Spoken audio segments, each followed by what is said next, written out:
খারাপ তোর আমার কথা আছে। কি কথা আব্বা? তোর শ্বশুর বাড়িতে যৌতুক যেটা না এটা দিলে রাজি হইস না। ঠিক আছে আব্বা, তে আমি বুঝাই কই। अच्छा তোর যদি টিভি দিবার চা তুই কবে কম্পিউটার নেন, ठीक है তোর যদি ফ্যান দিবার চা তুই কবে এসি নেন, তোর যদি সাইকেল দিবার চা তুই কবে হুন্ডা নেন।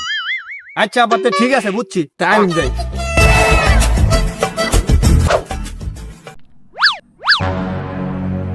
শুয়োরের বাচ্চা তুই আর ভালোইতে না, অসভ্য রেলে বাপের আগে নামে রস। জামাই বেকল নাকি? কোন আক্কেল জ্ঞান কোনো কিছুই নাই গা। আরে ভাই আমার খুব দেখকেল না, अच्छा সরল সোজা। তা আমরা বিয়ার কাজটা সামনে আগাই। ठीक है সবকিছুই তো ঠিকঠাক আছে, তো জামাই তুমি কি চাও? আমেরা যা দিবেন আমি তাই নেম। দেহ জামাই, বেশি কিছু তো দিতারতাম না, আমার বুন্ডারেই তোমারে দিতারাম। না, বুন নিতাম না, বুনের মারে নেম।